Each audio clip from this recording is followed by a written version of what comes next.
We back, baby, and today we talking about Birds of Prey. But first, I know I'm doing this on a video where I'm talking about DC, but I have a giveaway going on, and today we announced the winner. And it's a box full of Marvel stuff. So I wrote all the names down, I'm gonna put it in a hat, and I'm gonna draw from that said hat, and we're gonna see who the winner is.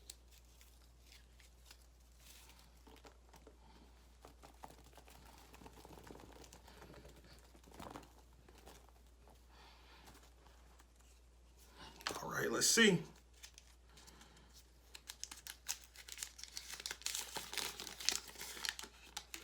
Ryan over at Nerdy Blurb TV. Congratulations, man, and we're gonna get you your package. So enough dilly-dallying, we're gonna talk about Birds of Prey. I am so hyped to talk about this film. I really want to do like a spoiler review, but I'm gonna keep this one spoiler-free. It's kind of new. It came out over the weekend. So let's just get into this Birds of Prey review. Let's go.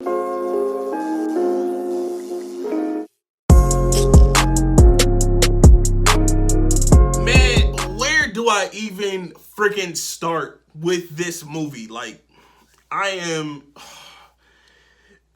just been seeing a whole lot of hate online, and I hate that. Like, I hate the hate. Like, it's not a bad film. Like, people are really saying that they didn't care for it. And I'm like, where? Like, where did you not care for this movie? Like, let's start with the story. You know, the story, it might be a little of acquired taste. That might be where people kind of fell off. It was kind of like where the story would skip around a little bit, and you kind of fit the puzzles in as they go. The timeline wasn't exactly linear. I felt like that was kind of the same way with Little Women. But this film, Harley Quinn, you have Harley Quinn narrating the whole film, so like that really made it for me. That made it okay, you know. So I don't know why, you know, people weren't feeling that, but I did. I give the story, like, I could give each individual category a score, and if I give that, I will give the story a 9.5 out of 10. There was very few scenes where I kind of got a little, you know, wandered off, but that's like with any movie. Like any movie, Avengers Endgame, I had a few times where I kind of drifted away. I mean, that was a 3-hour movie. But anyway, back to the story. Like, we had Harley Quinn narrating the whole film, and that was dope. I feel like that, like, we don't always see that in a superhero film or like a anti-hero film.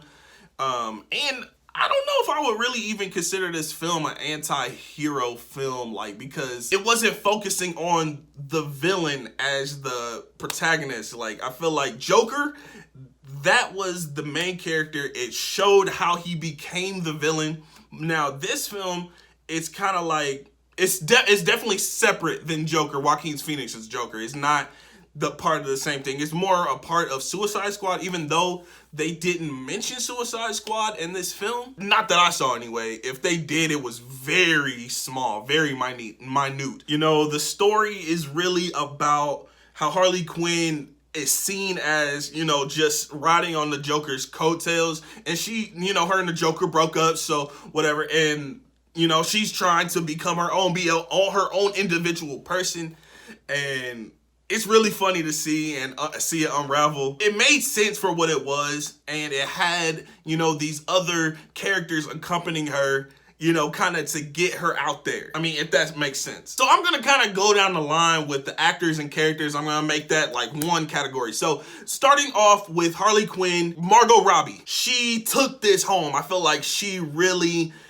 made this her own. In Suicide Squad, she kind of made that film her own. Her and Will Smith were kind of like, I felt like competing in that area. Like, their acting, it was so good. Now with this film, I think she took it home. I don't think anybody else really got to that level of acting slash character development slash, you know, characterization, you know, personality wise. Hers was the boldest. She kind of with Ewan McGregor, you know, they kind of compared in that category, but I'll talk about him later. Margot Robbie, like I said, in addition to narrating this film, she also really had a bold personality in her actual character. It was hilarious. I love like her little quick, one-liners, her accent. I don't even really know what kind of accent that is. Is that like a New York accent or something like that? But I love it. Moving on to Rosie Perez's character, Renee Montoya.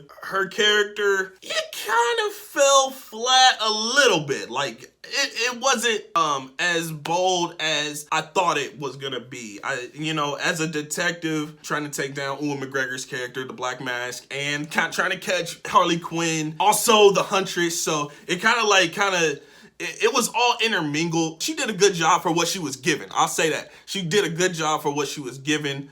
I think her character was supposed to be kind of like brooding, not like, let's go get these guys, like that. She's just like, so the arrow came from this way. And, like that. So it wasn't like as much of a bold personality as Harley Quinn. So, when you match those characters together, it kind of outshines the other. So that's really the only complaint I would have with that character. Mary Elizabeth Winstead, aka the Huntress, aka Helena Bartonelli. I love this actress because she was Ramona Flowers on Scott Pilgrim vs. the World. And that's one of my favorite movies of all time. Her acting skills, it was a little weird because she was supposed to be like this serious, kind of brooding, character. But she had like an element of comedy, and it was a little off. Maybe a little bit off with her character. But I understand what they were trying to do. They were trying to make her character a little bit more relatable. Make her character a little bit more enticing. I think it might have worked. It just was a little weird. Journey Smollett Bell, I'm sorry if I butcher her name, but aka Black Canary, Dinah Lance. I think she did a wonderful job for what she was given. She kind of was supposed to have kind of a little bit of an attitude and just a little snarky, but she got your back, type of thing. And it really worked out for her, the actress and the actual character. Ewan McGregor. I haven't seen a whole lot of Ewan McGregor movies. Of course, the Star Wars prequels, and I just watched Dr. Sleep. Honestly, I think that those are the only two films that I've seen him in. He did a really good job. His character, I couldn't read his character at first. It was definitely it took some time to learn more about this character to really, get him to understand where he's coming from. And I don't really think I ever did because he is a psychopath. It's not really for me to understand, but I got it. I get where he was coming from. He liked to cut off faces, hey, that's on you, man. If that's what you want to do, more power to you. But I'm not getting involved with that. Ewan McGregor's character, he was supposed to be kind of he was very flamboyant and ill, that kind of thing. It was funny for what it was, and I like that his character was like that. I'm not really sure if that's how he was in the comic books or the cartoons. I don't think I've ever seen this particular character in the cartoons. I watched a lot of Justice League, a lot of Batman animated series, a lot of the Superman animated series like that. And I've never seen this character to my knowledge. He was deranged. He was demented. And I enjoyed how Ewan McGregor portrayed that. Ella J. Bosco, aka Cassandra Cain.